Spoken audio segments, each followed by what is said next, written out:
Armored Core 6 hakkında konuşmadan önce çok kısa bir Armored Core serisi hakkında konuşalım. Çünkü malumunuz Armored Core serisi Japonya dışında pek de popüler bir seri değil. Hatta Türkiye'de en son baktığımda Armored Core oynamış olan insan sayısı 27 idi. Armored Core serisi ta PlayStation 1 döneminden beri olan bir oyun serisi. Japonlar biliyorsunuz ki kocaman, ellerinden füze fırlatan robot görünce azıyorlar. Bu oyunda onların fantezilerinin bir parçası. Japonya'da her ne kadar oyun belirli bir satış noktası geçse de hiçbir zaman Batı'da öyle olmadı. Batı'da hiçbir zaman oyun umursanmadı. Puanları da öyleydi oyunların.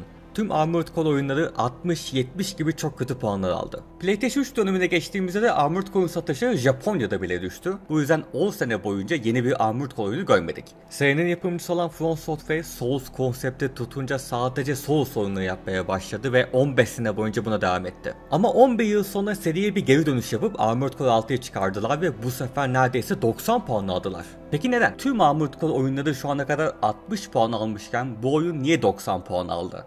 Önceki oyunlardan neyi iyi yaptı? Neyi ekledi bu oyun? Neden güzel? Biliyor musunuz? Cevap: hiçbir şey.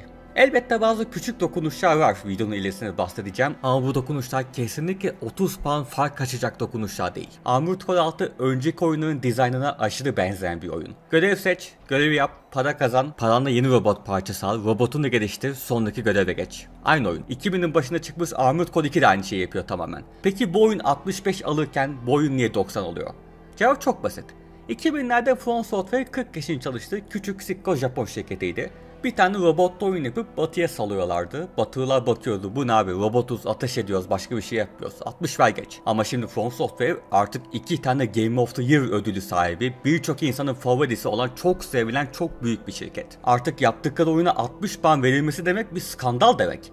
Bu yüzden oha abi oynanışa bak abi, bak robot deyip bu sefer de 90 puan vermişler. Valla benim aklıma gelen tek açıklama bu.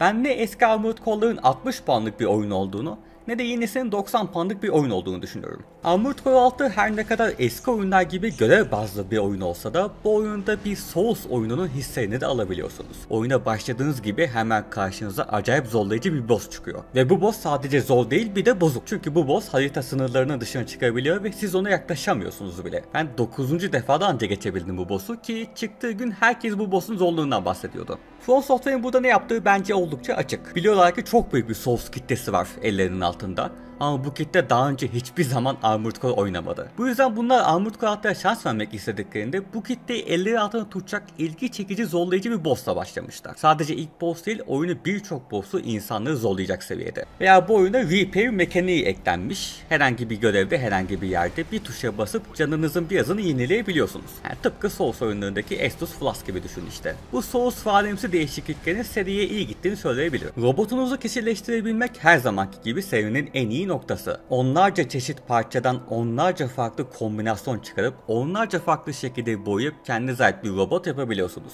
Hatta bu oyunla beraber yaptığınız amblemleri paylaşma da gelmiş. Bu şekilde başka insanların yaptığı güzel şeyleri de kendi robotunuza ekleyebiliyorsunuz. Grafiklerin iyi olduğunu söyleyebilirim.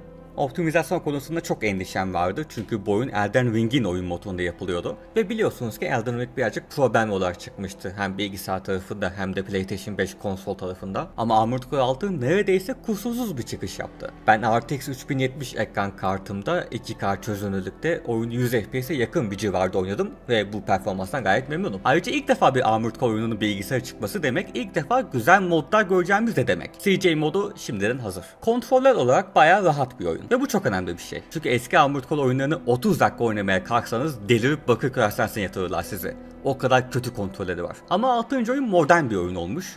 Birkaç kamera problemi dışında pek sıkıntı yaşamıyorsunuz oynarken. Eski Armored Core oyunlarının arayüzü, anlamını bile bilmediğiniz onlarca anlamsız şeyle doluydu. Yeni oyun çok basit, güzel, anlaşılır bir arayüzü var. Ayrıca Elden Ring videosunda şikayet ettiğim bir olay vardı.